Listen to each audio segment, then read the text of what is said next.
When the Christians and Muslims are debating about Jesus if he is being God or not, we are discussing how much holy he is to the point we think he is God.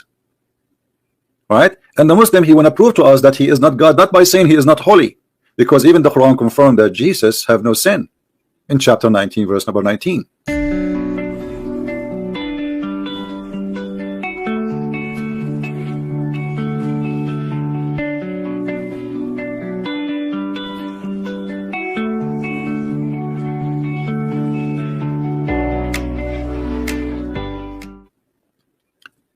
So it's very funny how the argument work for the Muslims. By saying that how to prove in less than 5 minutes that Jesus is not God, you just admitted that we are debating about the quality of God when we come to Jesus.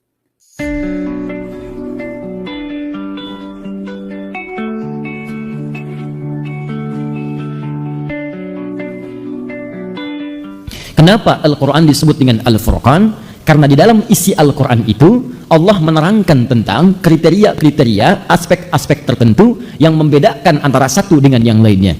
Apa di antara contohnya? Misal, di dalam Al-Quran Allah bedakan antara sifat-sifat Khalik dengan makhluk. Apa tujuannya? Untuk memudahkan kita kemudian ketika akan menguatkan keyakinan kita tentang ketuhanan Allah Subhanahu wa Ta'ala. Jadi kalau ada yang menyoal Anda, kenapa Anda memilih Islam? Kenapa Anda menetapkan Tuhannya Allah? Anda bisa menjelaskan. Maka dijelaskan oleh Al-Quran, ini loh beda Tuhan dengan makhluk begini, beda Khalik dengan makhluk begini. Saya tetapkan Allah karena hanya pada Allah lah semua sifat ketuhanan berkumpul, dan beda dengan makhluk. Bagaimana cara menerangkannya? Buka Al-Quran. Maka disampaikan oleh Al-Quran, prinsip pertama, Khalik Tuhan mesti beda dengan makhluk, mesti beda. Jadi kalau makhluk punya sifat-sifatnya tidak boleh sama dengan Khalik. Maka muncul keterangan Allah, laisa kamitslihi syai', tidak boleh ada yang serupa dengannya, tidak boleh. Karena itu kalau makhluk itu berpasangan, manusia makhluk berpasangan, hewan makhluk berpasangan, tumbuhan makhluk berpasangan, maka manusia, hewan, tumbuhan tidak boleh dipertuhankan. Kenapa? Karena dia memiliki sifat-sifat makhluk yang tidak boleh dimiliki oleh Tuhan, tidak boleh sama. Sebab kalau sifat Tuhan sama dengan sifat makhluk, maka nanti akan muncul setiap makhluk merasa diri sebagai Tuhan. Jelas di sini? Apa di antara sifat manusia? Turunkan. Manusia melahirkan dan dilahirkan. Maka dari itu, jika ada kemudian yang diklaim sebagai Tuhan, punya sifat melahirkan atau dilahirkan, dia tidak melahirkan tapi dilahirkan, maka dia bukan Tuhan. Ingat, karena prinsip pertama, Tuhan mesti beda dengan makhluk. Kalau makhluk melahirkan, Tuhan tidak boleh melahirkan. Kalau makhluk dilahirkan, Tuhan tidak boleh dilahirkan. Kalau makhluk berpasangan, Tuhan tidak boleh berpasangan. Jadi kalau ada misalnya yang dipertuhankan, ternyata hasil kelahiran dari yang lain. Kalau ada yang mengatakan misalnya Nabi Isa itu Tuhan, kenapa dia Tuhan? Karena dia misalnya, mohon maaf, kita cek, dia dipertuhankan. Nabi Isa dilahirkan, sifat Tuhan tidak boleh sama dengan makhluk. Lalu dikatakan misalnya, tapi kan dilahirkannya itu bukan biasa. Kalau manusia dilahirkan mesti ada bapak, ada ibu. Ini kan bapaknya nggak ada, cuman ibunya. Kalau manusia kan ada bapak, ada ibu. Isa nggak ada bapak, ada ibunya aja. Ini mesti beda, ini lain ini. Kita jawab, Adam lebih hebat lagi kata Al-Quran. Adam lebih hebat, bapak nggak ada, ibu nggak ada. Kenapa Adam nggak jadi Tuhan? Maka muncul keterangan dalam Al-Quran. Awas, masalu inna matala Isa kama matali Adam. Ya, maka penciptaan Isa itu sama dengan Adam, gak jauh beda. Kalau Isa dipertuhankan, kenapa Adam tidak? Jelas di sini? Indah sekali Quran itu. Ada lagi yang protes, oh tidak, Isa itu punya sifat lain yang Adam gak bisa. Apa itu? Menghidupkan yang mati. Adam gak bisa, Isa bisa. Turun lagi keterangan Quran, dibedain lagi. Ada yang lebih canggih menghidupkannya, namanya Nabi Ibrahim. Turun Quran surah kedua Al-Baqarah ayat 260, paling kiri sebelah atas. Wa idh qala Ibrahim rabbi arini kaifa tuhyil mauta. Ketika Ibrahim mohon kepada Allah, ya Allah tunjukkan kepadaku bagaimana cara menghidupkan yang mati. Maka diizinkan oleh Allah, lebih canggih. Kalau Nabi Isa dipanggil, hidup dengan izin Allah, biiznillah, hidup. Udah gitu meninggal lagi. Nabi Ibrahim tidak, begitu hidup dicincang dulu tuh. Cincang dulu tuh. Lihat kalimat Qurannya. Wa idh qala Ibrahim rabbi arini kaifa tuhyil mauta. Qala awalam tu'min? Qala bala walakin liyatma'inna qalbi. Qala fakhudh arba'atan minat thair. Hei Ibrahim, ambil 4 contoh makhluk Allah. Apa itu burung? 4 langsung sekaligus. Nabi Isa 1, Nabi Ibrahim 4 langsung. Setelah itu apa? Fasurhunna. Kemudian tebarkan di setiap bukit, pindahin. Gini. 1, 2, 3, 4 bukit. Nabi Isa di dekat sini. Yesus, Nabi Isa, Mesias dekat sini. Pukul kuburan bangkit. Nabi Ibrahim tebar di 4 bukit, beda bukit. Cincang dulu burungnya, dicincang dulu.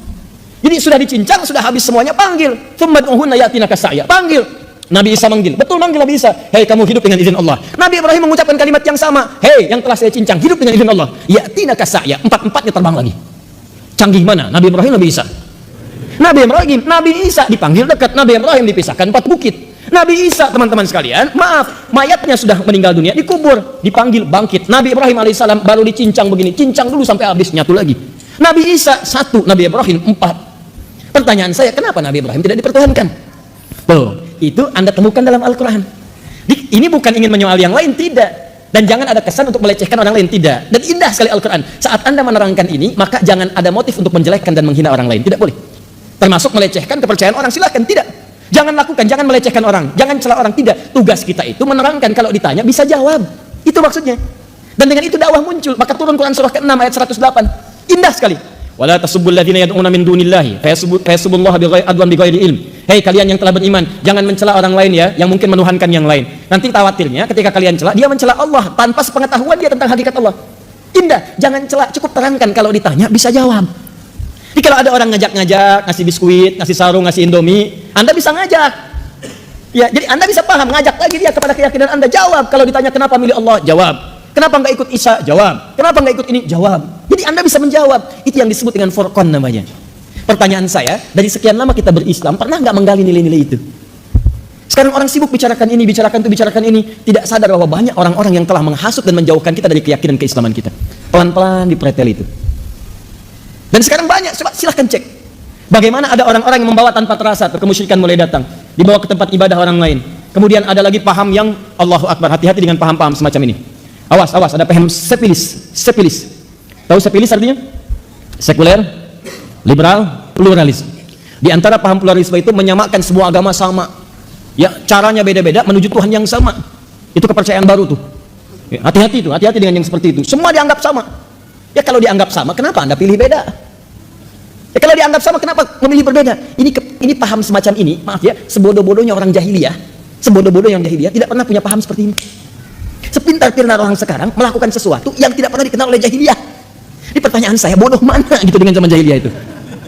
Silahkan cek, orang jahiliyah itu sebodoh-bodohnya. Waktu Nabi berdakwah, mereka datang kepada Nabi, ngajak Nabi, malam-malam datang, ya Muhammad SAW, kita nggak usah berselisih, kita nggak usah berperang, kita emang beda, ngaku kita emang beda. Tapi jangan perbedaan ini menjadikan kita berperang. Udah gini aja deh, malam ini kami nyembah Tuhan kamu, besok-besok kamu nyembah Tuhan kita.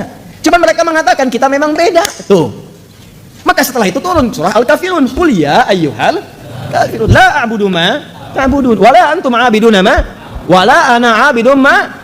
Tuh, terus sampai lakum dinukum waliya ujungnya, sampai ujungnya. Dan itulah keindahan toleransi dalam Islam. Hei, dan bahasanya lembut sekali, menggunakan bahasa yang sangat elok, sopan. Makanya ketika disebutkan kalimat ini, Abu Jahal, Abu Lahab nggak pada marah. Apa kalimatnya? Kafir. Kata Allah, turun ayat, katakan hei orang-orang kafir. Tuh, Abu Jahal, Abu Lahab dan abu-abu yang lain, itu saat itu betul. Ini saya tidak bercanda, saya serius. Abu Lahab, Abu Jahal, yang lain-lainnya itu pakar bahasa Arab. Mereka bersyair bisa, orang jahiliyah, bahasa Arabnya paling fasih. Disebut kafir, nggak marah tuh. Hei orang-orang kafir, iya tuh. Orang sekarang, Abu yang sekarang tuh agak beda. Benar, saya serius. Itu bahasa Arab nggak bisa. Silakan tanya, nggak bisa. Ya, paham bahasa Arab nggak ngerti, baca Quran berantakan. Ya, hadis tidak paham dan seterusnya. Kemudian dipanggil kafir, marah. Ya, yang paling menarik bukan dia yang dipanggil, kok dia yang marah gitu. Kan agak aneh gitu. Ya, itu kan agak aneh. Dan itu sebetulnya kalimat kafir itu kalimat sopan sekali. Dari kata kafar, sesuatu yang terhalang, tertutup, yang tak nampak, diserap ke dalam bahasa Inggris di cover. Cover ini menutup isinya sehingga tak tampak, terhalang. Kalau Anda sengaja menutup diri sehingga tidak ingin tampak di hadapan banyak orang, saya tutup wajah saya sekarang. Kelihatan? Maka ketika Anda menutup wajah Anda, bukan saya misal, ketika Anda tutup wajah Anda begini supaya tak nampak, itu bahasa Arab disebut dengan kafir. Orang-orang yang menutup supaya tidak tampak, gak tembus tuh pandangan kepada Anda. Kenapa orang-orang dulu disebut dengan kafir? Bahasa sopan. Hei orang-orang yang masih menutup diri dari hidayah Allah Subhanahu wa taala. Yang belum mau menerima hidayah, belum menerima istilah Islam. Kalimatnya sopan sekali, indah sekali. Makanya ketika disebut dengan kalimat sopan penuh adab, orang-orang yang belum mau menerima hidayah, yang masih menutup diri, yang belum kenal dengan Islam, maka ketika dipanggil qul ya ayyuhal kafirun, enggak ada yang marah. Silahkan baca sejarah dimanapun Anda dapatkan kitabnya. Tidak pernah disebutkan dalam kitab itu satu pun mengatakan ketika turun surah Al-Kafirun langsung semua orang-orang Arab mengeluarkan pedang. Kata siapa saya kafir? Tidak ada. Dan itu toleransi tingkat paling tinggi. Kita tidak usah berselisih. Sudah berikan kenyamanan masing-masing saja. Kami berikan kesempatan beribadah.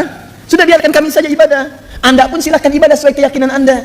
Nggak usah saling berselisih. Kalau Anda meminta keterangan kenapa kami ibadah begini, kami jelaskan. Dan toleransi yang paling indah dalam beribadah itu zero tolerance. Lakum dinukum waliyadin. Anda silahkan dengan yang Anda yakini, kami dengan yang kami yakini. Kami nggak boleh paksa Anda, la ikraha fid din. Itu. Kami nggak pengen maksa. Cuman kalau Anda tanya, kami jelaskan. Sekarang kesalahan saya ada di mana? Kesalahan kami ada di mana? Kami nggak pernah paksa Anda. Kami nggak nuntut Anda ibadah dengan kami pula. Kami pun tidak memaksa Anda ikut dengan kami. Kami malah menawarkan kalau ingin ibadah silahkan aja. Kami hanya terangkan begini. Kami ibadah seperti ini. Salahnya di mana? Dan kalimatnya indah. Nggak pernah Anda direndahkan di situ. Nggak ada kalimat hewan. Anda tidak disebut misalnya kambing, sapi, domba dan sebagainya. Anda tidak disebut tersesat. Anda tidak disebut misalnya macam-macam. Tidak ada. Silahkan cek. Kalimatnya indah. Dan itulah bahasa Al-Quran. Dakwah dengan hikmah, akhlak, kalimat-kalimat yang indah. Itu Anda temukan dalam Al-Quran. Nggak boleh mencela. Tapi ketika diterangkan punya jawaban. Harus begitu. Di keyakinan itu kuat. Fa'lam annahu la ilaha illallah. Quran surah 47 ayat 19. Mesti punya ilmu untuk menetapkan tiada Tuhan selain Allah. Jadi kalau ditanya, jawab. Ini sudah nggak bisa jawab, Indomie diterima.